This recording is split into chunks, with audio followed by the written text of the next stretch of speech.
Today I'm going to be briefly giving you an overview of what the challenges are for moving goods post-Brexit, the issues that we're having to deal with now as an industry in a period of great uncertainty, give an overview of what's likely to happen regarding the border, possibilities in customs, our views on market access and standards that are going to apply for international road haulage going forward, and talk a little bit about the labour issue that we've heard about this morning.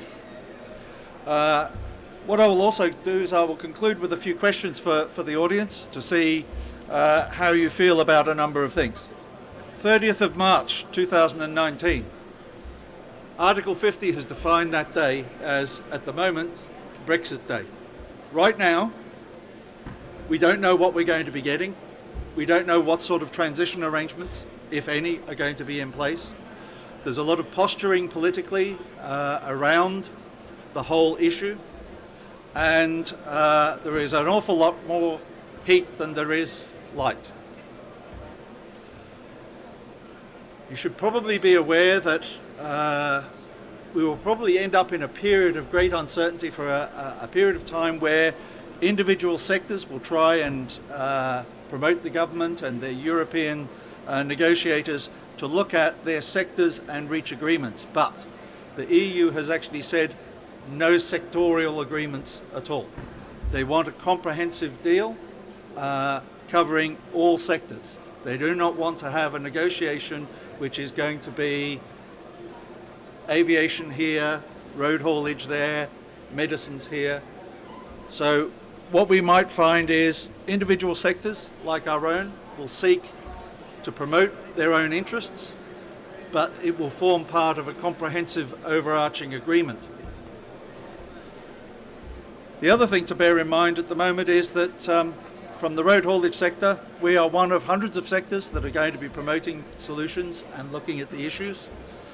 The final solutions are so uncertain that the one thing that we all need to be is adaptable. We're going to need to deal with whatever comes our way. But the one thing I would say is we're not doomed.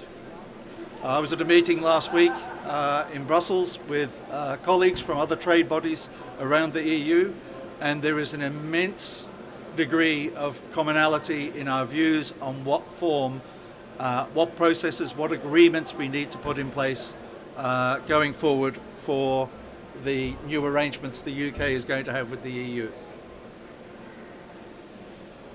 Now, going back a little way, when I joined in August, Jack Semple, I'd been there about a week, and Jack turned around to me and said, "Duncan, Brexit is yours." Thanks, Jack, you're a hero. So I actually started at that point thinking about what Brexit means for the road haulage industry, and started work on a paper that we did for the House of Lords Committee, which we highlighted our areas of great concern. And they're the three areas you see here: the border and customs relationships, market access and standards, and the labour issue. Government also played back to us that they're also interested in regulatory reform. And very early on, there was a lot of interest from government about what are the opportunities from Brexit to actually deregulate, to create new standards within the UK that are different from Europe and so on. I have to tell you that that particular area about regulatory reform has gone very quiet. Not because people are ignoring it, I suspect. I just suspect that there are more serious issues to be dealing with over the next period up until the 30th of March 2019. So regulatory reform will come back to us, but the most important thing to deal with is moving towards some form of land transport agreement between the UK and the EU. That would probably be part of some wider arrangement such as a free trade area. Now, I'm briefly going to cover each of the issues that we were concerned about. The border issue is a significant one in relation to Ireland in particular. At the moment, there is no effective land border in Ireland. Vehicles and people move freely over that land border. In respect of everywhere else, we have, of course, already control our borders. We X-ray vehicles, any operator who deals with international transport through the Dover Straits or any of the routes that we deal with will be well aware of the passport requirements, the checking requirements, the security requirements, and all of those things that already are done. So from the UK's point of view and the perspective of us as an industry, those issues will continue. They may not necessarily stay exactly as they are, but broadly speaking, we're used to dealing with security questions at the border and a hard border. The hard border will continue. The big problem, though, is customs and the fear that we are going to end up with a massive amount of congestion to and from the ports as a result of new customs arrangements. I was going to put a photo of trucks on there, but I think we've all seen photos of Operation Stack plenty of times, so I thought I'd get another representation of what congestion means for people. HMRC are looking at the problem in detail, and we are engaging, and so are other trade bodies, engaging with HMRC and Treasury on the whole issue of the border arrangements. The most recent meeting we had with them was yesterday, where us and the FTA went with a selection of our members with international experience, talking to HMRC about options for the future. People need to understand what HMRC and Treasury are looking at the moment. They're doing two things simultaneously, and they're quite open about this. Firstly, they're thinking about what they need to negotiate in terms of a deal. How we can get a deal with the EU that allows fluidity through the ports, and what sort of arrangement that deal will be. But they're also preparing and planning for the no deal situation, a contingency, if you like. So it's quite possible that we won't have a free trade agreement in place in March 2019. It's possible we won't even have transitional arrangements in March 2019.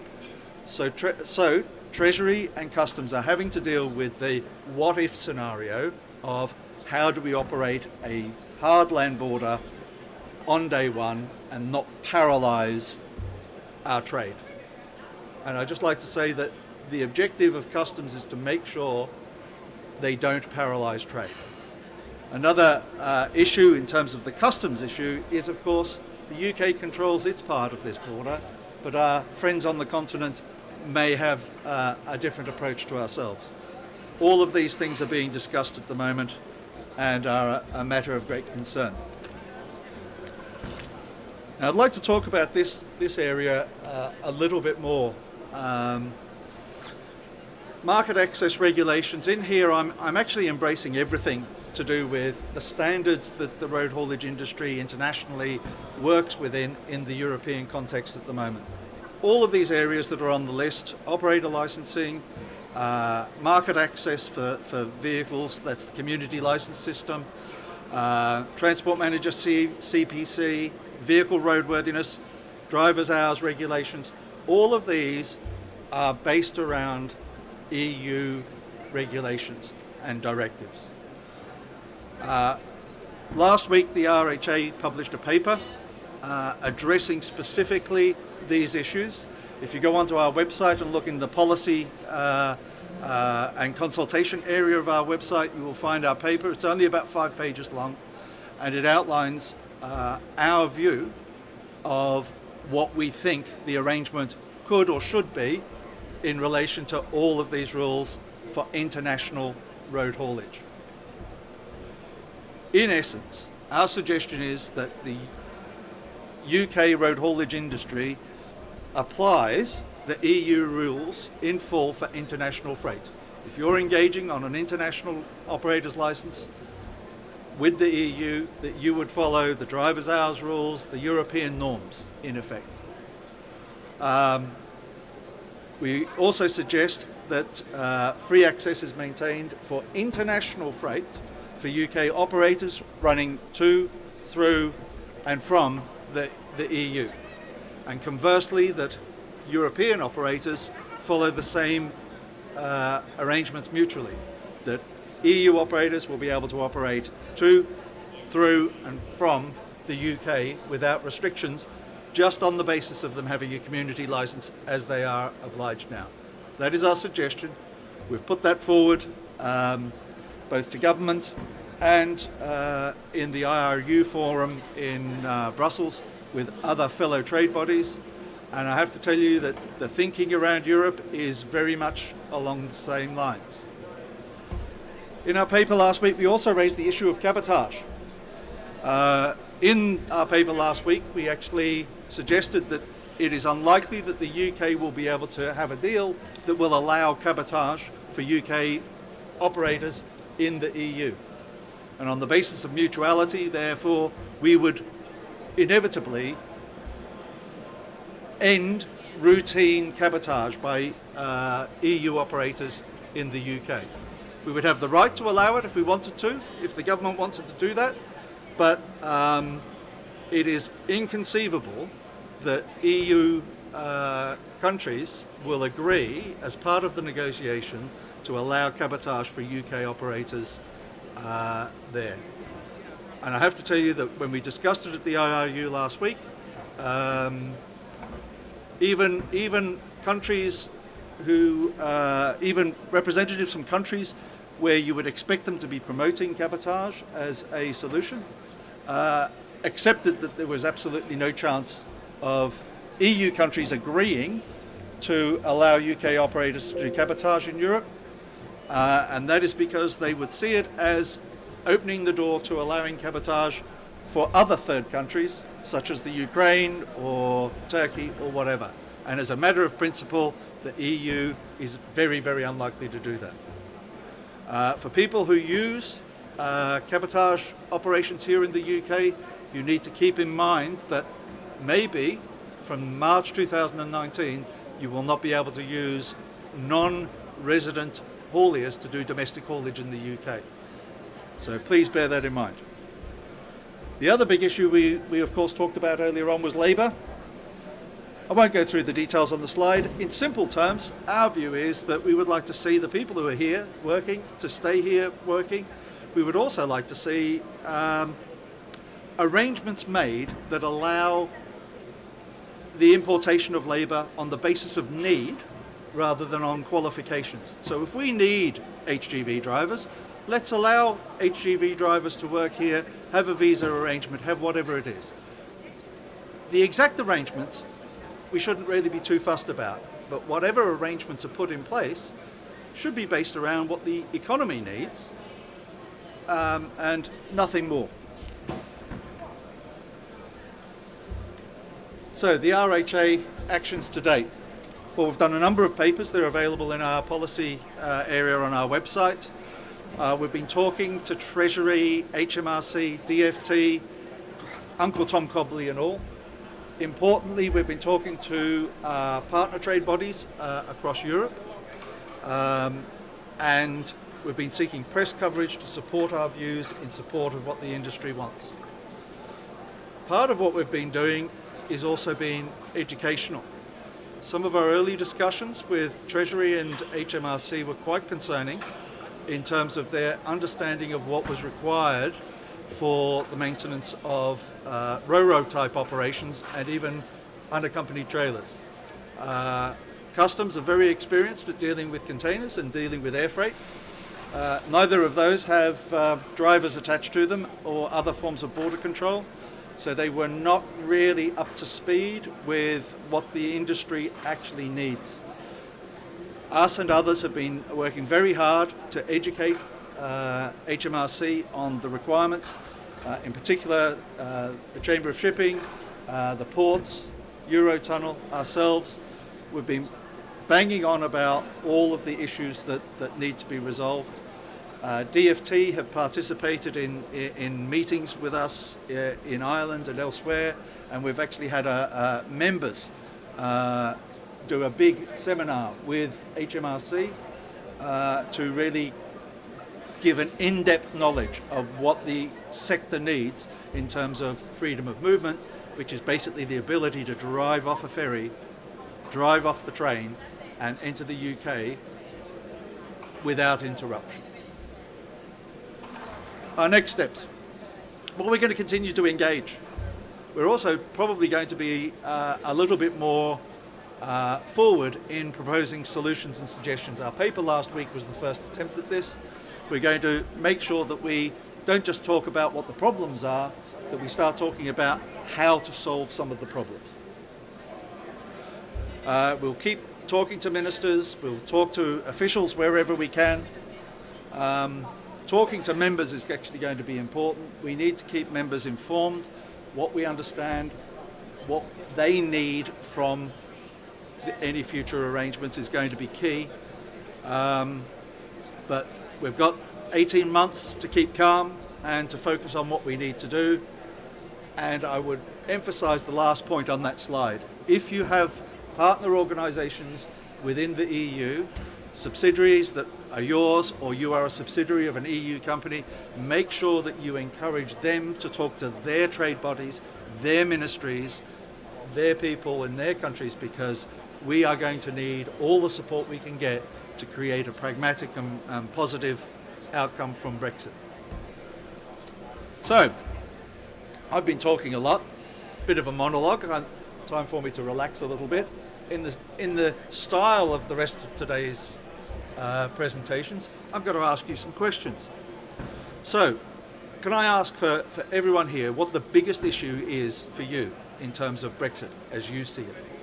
So, first of all, hands up for those who believe it's the EU regulations that are the biggest fear or problem for yourselves. How many of you are worried about tariffs? That's not unexpected. The customs and border issue, for how many here, that is the most important issue? Right. Several people. Access to labour. Right. Probably 3 times as many on access to labour as the customs and border. And other issues. Are there any other issues people have there? Well, that's pretty clear. We'll keep that in mind. Now, contingencies. March 2019 is actually not very far away, and we've started hearing from various people about contingencies people are starting to think about, even down to plan for more stock and what have you. I'd just like to ask the audience, have any of you actually started considering issues around these things, in particular planning for more stock? That would be one for your customers rather than you, I should imagine. Recruiting labour in advance. Have any of you given some contemplation to recruiting labour in advance? Okay.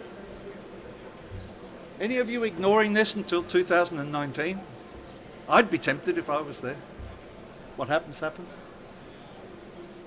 Have any of you been considering setting up in the EU or moving your area where you have based? Yep. And other contingencies. Any other contingencies anyone would like to talk about? Right. That's the end of my presentation. Thank you very much.